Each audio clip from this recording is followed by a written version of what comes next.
ধন্যবাদ দর্শক শ্রোতা। আমি কাশেম ইয়াজবির। আমি এই মুহূর্তে রয়েছি সাঘাটা থানার মুক্তিনগর ইউনিয়নের বেলতৈল গ্রামে। তো আমার সঙ্গে আছে আমাদের কবি ইকবাল ভাই। মূলত কবি ইকবাল ভাইয়ের বাড়ি বোনারপাড়ায়। তো আজকে আমি এলাকায় এসেছি ওনাকে সঙ্গে নিয়ে। আমরা ঘুরছি। আমরা ঘুরতে ঘুরতে এই মুহূর্তে এসে পৌঁছিলাম এই এলাকায়। এখানে আমরা দেখছি বেলতলি এলাকায় এবং এখানে আমরা দেখছি যে কিছু কিশোর তারা এই ডোবায় তারা একটা বিশাল বট গাছ রয়েছে। আমরা দেখতেই পাচ্ছি বট গাছটা কত বড়, বিশাল। এই যে বট গাছের গোড়া, বিশাল বট গাছে উঠে এরা শৈশবে যেটা আমরা ছোটকালে করেছিলাম জলকেলি এরা এই যে ডাল থেকে লাফ দিচ্ছে। আমরা এক সময় দিয়েছিলাম। দেখেন যে আসলে এই মুহূর্তে আমি এই শৈশবে চলে গেলাম এবং ওই সময়ে আমি কী করেছি এই মুহূর্তে আমার স্মৃতিচারণে সব কিছু ভেসে উঠছে। এটা হচ্ছে শৈশবের স্মৃতি। আমাদের সঙ্গে আছে ইকবাল ভাই। ইকবাল ভাই, আসসালামু আলাইকুম। কেমন আছেন?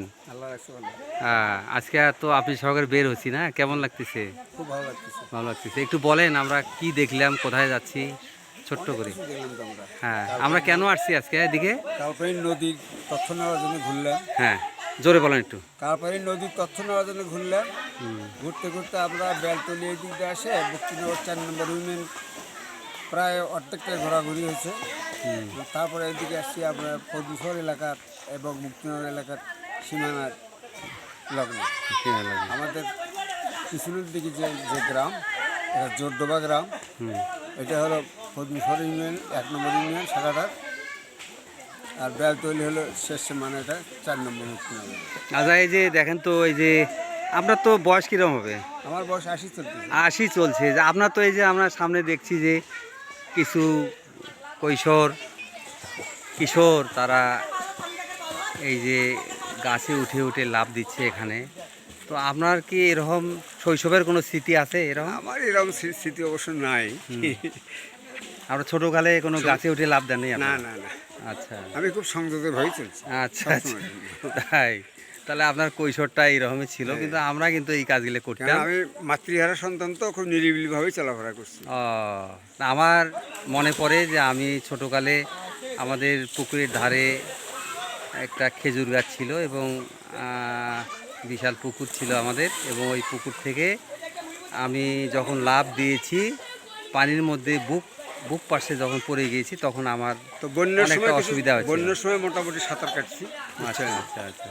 আপনার প্রায় 1 কিলো 1/2 কিলো। তাই? আচ্ছা আচ্ছা। এই যে দেখছি আমরা যে এখানে বেশ ভালোই আমরা যে নদীর সন্ধানে এসেছি, মূলত এটাই সেই নদী, এবং বিভিন্ন ওখানে বাধাপ্রাপ্ত হয়ে নদীর গতিপথ রুদ্ধ হয়ে গেছে। আজকে এই অবস্থায় এসে থেমেছে। তাই ছিল মুক্তিনগর থেকে। সকলকে ধন্যবাদ।